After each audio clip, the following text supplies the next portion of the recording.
नमस्कार दोस्तों, आपका स्वागत है आपका अपने YouTube channel DBC arts classes में। आज के इस वीडियो में हम लोग पढ़ने वाला है इंटर बोर्ड परीक्षा 2027 में हिंदी का most important 50 VVI objective question देखने वाले हैं।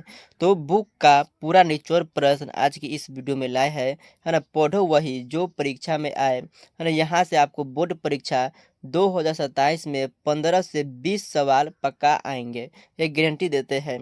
तो आप लोग 100% गारंटी है ना। इस चैनल पर जो भी ऑब्जेक्टिव और सब्जेक्टिव बताया जाएगा बोर्ड परीक्षा 2027 में यहीं से क्वेश्चन लगेगा, ऐसा गारंटी देते हैं।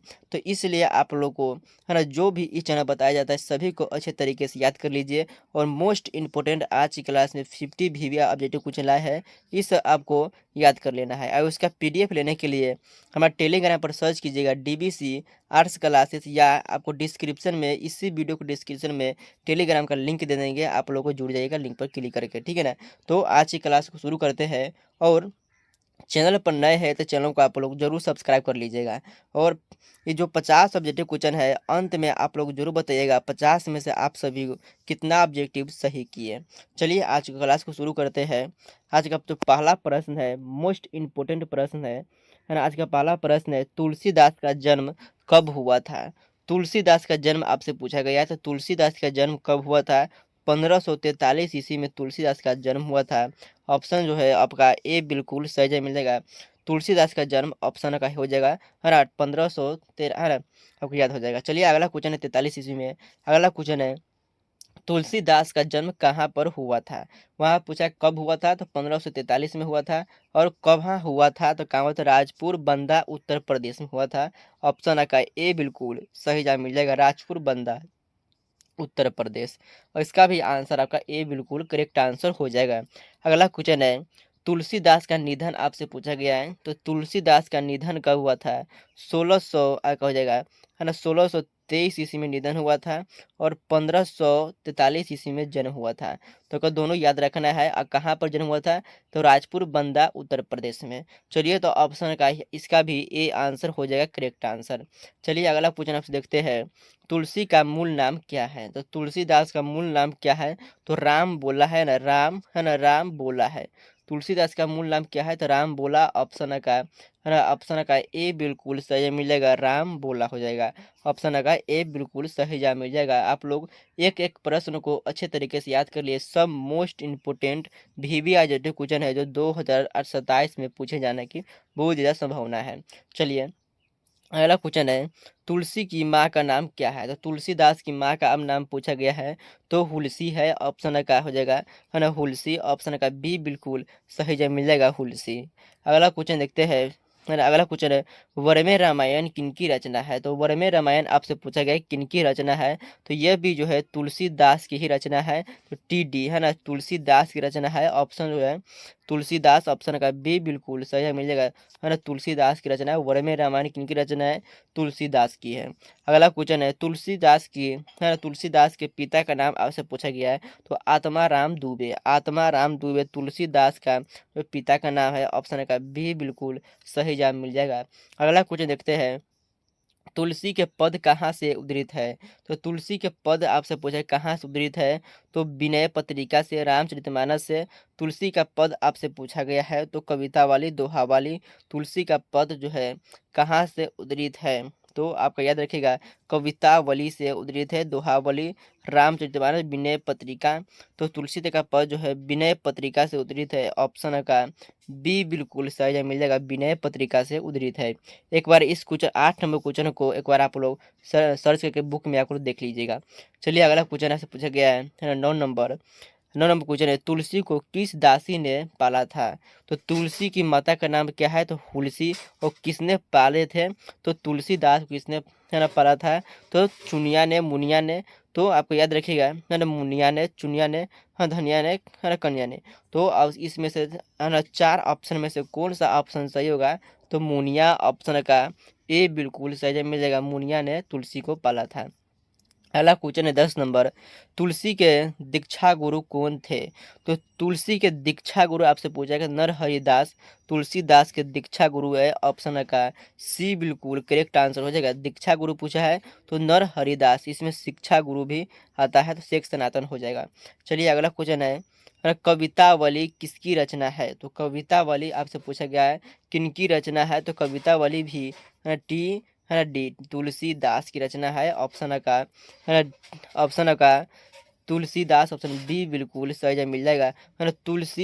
तुलसी को या टी और दास को डी बोलते हैं, शॉर्टकट में टी डी होता है ना, तो आपको याद रखना है। चलिए अगला क्वेश्चन है तुलसी के शिक्षा गुरु, यहाँ वहाँ पूछा था दीक्षा गुरु पूछा था तो नरहरिदास लगाए थे। यहाँ पूछा है शिक्षा गुरु तो आपका शेख सनातन है ना, शेख सनातन दास हो जाएगा। ऑप्शन का ए बिल्कुल करेक्ट आंसर हो जाएगा शेख सनातन। अगला क्वेश्चन पूछा गया है तुलसी की पत्नी का नाम आपसे पूछा गया है। तो तुलसीदास की पत्नी का नाम था रत्नावली है। ऑप्शन का बी बिल्कुल करेक्ट आंसर हो जाएगा। तुलसीदास की पत्नी का नाम रत्नावली है। अगला क्वेश्चन है अरे तुलसी ने काशी में कितने वर्ष तक अध्ययन किया था? तो तुलसी ने काशी में कितने वर्ष तक अध्ययन किए थे? तो 15 वर्ष तक अध्ययन किए थे। ऑप्शन का बी बिल्कुल सही जवाब मिलेगा। तुलसी ने 15 वर्ष तक काशी में अध्ययन किए थे। अगला क्वेश्चन है 15 नंबर, तुलसी के ससुर है ना, तुलसी के ससुर का नाम आपसे पूछा गया है। तो दीन बंधु तुलसी के ससुर का नाम है। ऑप्शन का ए बिल्कुल करेक्ट आंसर है दीन बंधु पाठक। दीन बंधु पाठक ऑप्शन का ए। अगला क्वेश्चन रामचरितमानस की रचना कब प्रारंभ हुई थी? तो रचना कब प्रारंभ हुई थी? तो संवत 1631 ईस्वी में रचना प्रारंभ हुआ था। तो ऑप्शन जो है का ए बिल्कुल सही जवाब मिल जाएगा। ऑप्शन का ए बिल्कुल करेक्ट आंसर मिल जाएगा। अगला क्वेश्चन पूछा गया है आपसे तुलसी ने अपने समकालीन किन दो भाषाओं का प्रयोग किया है? तुलसी ने अपने समकालीन किन दो भाषाओं का प्रयोग किया है? तो आप याद रखेंगे है ना, खड़ी और है ना खड़ी पंजाबी अवधि ब्रज, तो अवधि ब्रज हो जाएगा। ऑप्शन का सी बिल्कुल करेक्ट आंसर हो जाएगा। अवधि और ब्रज भाषा का प्रयोग किया है। अगला क्वेश्चन ऐसे पूछा गया है रामचरितमानस का सृजन कब पूर्ण हुआ था? मतलब कब संपूर्ण हुआ था? तो यहाँ पर आरंभ कब हुआ था? तो लगाए थे 1631 में। अब यहाँ पूछा है कब सृजन कब पूर्ण हुआ था? तो यहाँ पर हो जाएगा 1633 ईस्वी में। 1633 ईस्वी में। ऑप्शन का सी बिल्कुल करेक्ट आंसर हो जाएगा। अगला क्वेश्चन है रामचरितमानस का निर्माण किस नदी के किस दिन प्रारंभ हुआ था? है ना, दिन पूछा है तो रामनवमी मंगलवार को। ऑप्शन का है ना ए बिल्कुल करेक्ट आंसर हो जाएगा। रामनवमी मंगलवार को जो है प्रारंभ हुआ था। कब? 1631 ईस्वी में प्रारंभ हुआ था। है ना, सृजन कब हुआ था? तो 1600 आपका 33 ईस्वी में है ना, वसंत पंचमी के दिन हुआ था शायद, है ना, तो याद रखना है विवाह पंचमी के दिन हुआ था। रामचरितमानस जो है किस दिन पूर्ण हुआ था? पूर्ण कब हुआ? तो आपका पूर्ण हुआ है ना, आपका हो जाएगा है ना विवाह पंचमी के दिन पूर्ण हुआ था। 1633 ईस्वी में पूर्ण हुआ था। याद रखिएगा। ऑप्शन का ए बिल्कुल सही जवाब मिल जाएगा। अगला क्वेश्चन पूछा गया है विनय पत्रिका किस भाषा में लिखित है? विनय पत्रिका आपसे पूछा है तो विनय पत्रिका व्रज भाषा में लिखी है। ऑप्शन का है ना ए बी बिल्कुल करेक्ट आंसर हो जाएगा। आपसे पूछेगा रामचरितमानस हो जाएगा तो अवधी भाषा हो जाएगा। अवधी है ना, अवधी भाषा हो जाएगा रामचरितमानस, सबको याद रखना है। चलिए अगला क्वेश्चन है रामचरितमानस किस भाषा है किस भाषा का नाम है? तो रामचरितमानस पूछा है तो अवधी हो जाएगा। ऑप्शन का ए है ना बी बिल्कुल करेक्ट आंसर हो जाएगा। ए में जो ब्रज भाषा दिया है हो जाएगा विनय है ना, विनय पत्रिका का है ना, विनय पत्रिका का हो जाएगा और याद रखिएगा। चलिए अगला क्वेश्चन है कृष्णा जो है कृष्ण कहाँ बैठकर भोजन करते हैं? तो कृष्ण जो है कहाँ बैठकर भोजन करते हैं? नंद की गोद में कृष्ण जो है ना भोजन करते हैं बैठकर। ऑप्शन का ए बिल्कुल सही जवाब मिल जाएगा। अगला क्वेश्चन है सूर्य का जन्म कब हमारा कब मनाया जाता है? तो सूर्यदास का जन्म जो है कब मनाया जाता है? तो 1478 ईस्वी में। ऑप्शन जो है आपका हो जाएगा है ना 1478 ईस्वी में। ऑप्शन का बी बिल्कुल सही जवाब मिल जाएगा। अगला क्वेश्चन है ना आपका अगला क्वेश्चन 25 नंबर है ना सूरदास का निधन है ना कब माना जाता है? तो सूरदास का निधन वहाँ पर पूछा जन्म तो 1478 में, और यहाँ पूछा है निधन तो निधन कब हुआ था? तो 1500 1983 ईस्वी में निधन हुआ था। ऑप्शन का बी है ना, ए बिल्कुल करेक्ट आंसर हो जाएगा। 26 में कुछ देखते हैं, सूरदास का जन्म कहाँ हुआ था। तो सूरदास का जन्म आपसे पूछा है कहाँ हुआ था, तो दिल्ली के पास सीही में, दिल्ली के पास सीही में, ऑप्शन का ए बिल्कुल करेक्ट आंसर हो जाएगा। अगला क्वेश्चन ऐसे पूछा गया है, आरंभिक काल में सूर कहाँ रहते थे। आरंभिक काल में सूर कहाँ रहते थे, तो गौ घाट में रहते थे। ऑप्शन का ए बिल्कुल सही है, मिल जाएगा, गौ घाट में रहते थे। अगला क्वेश्चन ऐसे पूछा गया है 28 नंबर, है ना, बहुत ही महत्वपूर्ण है ना, सूर्य के आराध्य देव कौन थे। सूर्य के आराध्य देव कौन थे, तो कृष्ण थे। ऑप्शन जो है का बी बिल्कुल करेक्ट आंसर हो जाएगा। मोस्ट इंपोर्टेंट ऑब्जेक्टिव क्वेश्चन है, most important VBI objective question board exam 2027 के लिए। चलिए अगला क्वेश्चन देखते हैं, है ना, आपको सूरदास का भक्ति काल, है ना, सूरदास, है ना, सूरदास जो है काल, है ना, सूरदास भक्ति काल के किस धारा के कवि थे। तो सगुन, राम भक्ति धारा, है ना, सूरदास जो है सगुन, है ना, कृष्ण भक्ति धारा, तो सगुन जो है कृष्ण भक्ति धारा थे सूरदास। ऑप्शन का है ना बी बिल्कुल करेक्ट आंसर हो जाएगा। सूरदास जो है ना, आप किस भक्ति धारा के कवि थे सूरदास, तो क्यों ना सगुन कृष्ण भक्ति धारा के कवि थे। ऑप्शन आपका बी बिल्कुल करेक्ट आंसर हो जाएगा। अगला क्वेश्चन पूछा गया है, सूरदास की कीर्तन मंडली का नाम क्या था। अष्ट छाप। ऑप्शन का ए बिल्कुल करेक्ट आंसर हो जाएगा। सूरदास का अष्ट कीर्तन मंडली का नाम पूछा गया है, तो अष्ट छाप हो जाएगा। अगला क्वेश्चन पूछा गया है, सूरदास की रचना कौन सी नहीं है। तो सूरदास की रचना कौन सी नहीं है, तो विनय पत्रिका है, सुर, है ना, सुरसार वाली है, सुर सागर भी है, साहित्य लहरी, है ना, है ना, सूरदास की, अच्छा सूरदास की कौन सी रचना नहीं पूछा गया है ना, तो विनय पत्रिका जो है सूरदास का नहीं है, सुर सारावली है, सूरदास है, और सुर सागर है, साहित्य लहरी है, विनय पत्रिका TD तुलसीदास की है। तो क्या कहते हैं, तुलसीदास है। तो ऑप्शन में कौन नहीं पूछा गया है, तो ऑप्शन हो जाएगा ए, है ना, ऑप्शन नहीं है। चलिए अगला क्वेश्चन है, अगला क्वेश्चन पूछा गया है 32 नंबर, सूर्य के पद किस पुस्तक से उद्धृत है। सूर्य के पद जो है किस पुस्तक से उद्धृत है, तो सूर सागर से, है ना, ऑप्शन का सूर सारावली से, साहित्य लहरी से, सूर, है ना, सूर सागर से। ऑप्शन का ए बिल्कुल करेक्ट आंसर हो जाएगा, ऑप्शन का ए। चलिए अगला क्वेश्चन से पूछा गया है 33 नंबर, गाय किस ओर दौड़ रही है। तो गाय जो है किस ओर दौड़ रही है, तो अपने बछड़ों की ओर दौड़ रही है। ऑप्शन का, है ना, ए बिल्कुल करेक्ट आंसर हो जाएगा, गाय अपने बछड़े की ओर दौड़ रही है। अगला क्वेश्चन है ना, अगला क्वेश्चन है, सूर क्या मांगते हैं। तो सूरदास जो है क्या मांगते हैं, तो जूठन, है ना, किसका जूठन, तो श्री कृष्ण का जूठन मांगते हैं। ऑप्शन का ए बिल्कुल करेक्ट आंसर हो जाएगा। अगला क्वेश्चन पूछा गया है, सुबह होने पर जो है चांद कैसा हो जाता है ना, सुबह होने पर चांद जो है कैसा हो जाता है, तो मलिन हो जाता है। ऑप्शन का सी बिल्कुल करेक्ट आंसर हो जाएगा। सुबह होने पर चांद कैसा हो जाता है, तो मलिन हो जाता है।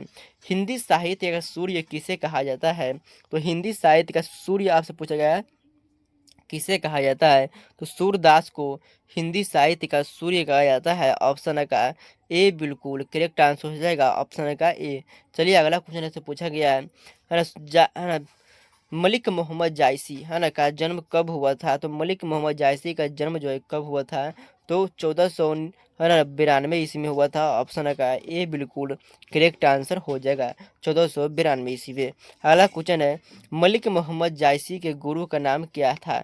तो मलिक मोहम्मद जायसी के गुरु का नाम आपसे पूछा गया है, तो शेख मोहिदी और सैयद। ऑप्शन का ए बिल्कुल करेक्ट आंसर हो जाएगा, ऑप्शन का ए बिल्कुल सही जवाब मिल जाएगा। अगला क्वेश्चन देखा गया है ना, हीरा मन तोता क्या था। तो हीरा मन तोता जो है रत्न सेन का, है ना, क्या था, तो विद्यमान मंत्री थे। ऑप्शन का, है ना, आपका, है ना, बी बिल्कुल करेक्ट आंसर हो जाएगा। हीरा मन तोता, हीरा मन तोता जो है ना, को, है ना, क्या था, तो रत्न सेन का विद्यमान मंत्री। अगला क्वेश्चन पूछा गया 40 नंबर, रत्न सेन कहाँ रहता था। रत्न सेन कहाँ का राजा था। हाँ, तो रत्न सेन जो है चित्तौड़ का राजा था। ऑप्शन का बी बिल्कुल करेक्ट आंसर हो जाएगा। रत्न सेन जो है चित्तौड़ का राजा था। अगला क्वेश्चन 41 नंबर है ना, मोस्ट वीवी अपडेटेड क्वेश्चन है, जायसी का जन्म कहाँ हुआ था? तो जायसी का जन्म जायस कब्र अमेठी में हुआ था। ऑप्शन का सी बिल्कुल करेक्ट आंसर हो जाएगा। मोस्ट इम्पोर्टेंट ऑब्जेक्टिव क्वेश्चन 2027 के लिए है। चलिए अगला क्वेश्चन आपसे पूछा गया है 42 नंबर, जायसी की रचना कौन सी नहीं है? तो कौन सी नहीं है? तो पद्मावत है, अखरावत है, आखिरी कलाम है, विनय पत्रिका तुलसीदास का है। तो ये जो है नहीं है, ऑप्शन का ए बिल्कुल करेक्ट आंसर हो जाएगा। अगला क्वेश्चन पूछा गया है 43 नंबर, जायसी के चेहरे पर किसका दाग था? तो जायसी के चेहरे पर चेचक का दाग था। ऑप्शन का है ना ए बिल्कुल करेक्ट आंसर हो जाएगा। मोस्ट इंपोर्टेंट ऑब्जेक्टिव क्वेश्चन 2027 के लिए। चलिए अगला क्वेश्चन देखते हैं, है ना 44 नंबर है, प्रेम की पीर के कवि किसे कहा जाता है? तो प्रेम के पीर के कवि किसे कहा? तुलसी है ना मलिक मोहम्मद जायसी को कहा जाता है। मोस्ट इंपोर्टेंट यह भी ऑब्जेक्टिव क्वेश्चन है। ऑप्शन डी बिल्कुल करेक्ट आंसर 2027 के लिए। चलिए अगला क्वेश्चन है ना, जायसी ने स्वयं को क्या कहा है? तो जायसी ने स्वयं को एक आंख वाला कहा है। ऑप्शन का ए बिल्कुल करेक्ट आंसर हो जाएगा। स्वयं को क्या कहा है? तो एक आंख वाला कहा है।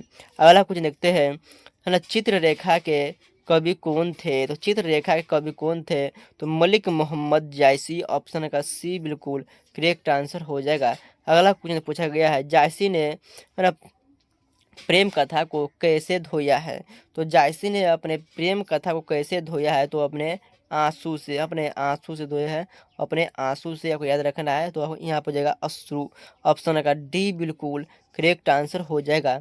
अगला नंबर क्वेश्चन है 48 number, most important objective question है, जायसी के पिता का नाम आपसे पूछा गया है। तो जायसी के पिता का मलिक है ना मलिक शेख ममरेज। ऑप्शन का ए बिल्कुल करेक्ट आंसर हो जाएगा। अगला क्वेश्चन देखते हैं, जायसी किस धर्म को मानते थे?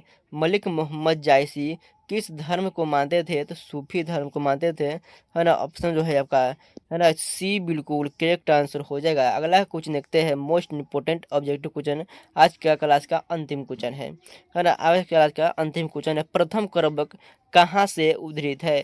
तो प्रथम करवक कहाँ से उद्धृत है? तो याद रखिएगा आप पद्मावत के स्तुति खंड से। पद्मावत के स्तुति खंड से। ऑप्शन का ए बिल्कुल करेक्ट आंसर हो जाएगा।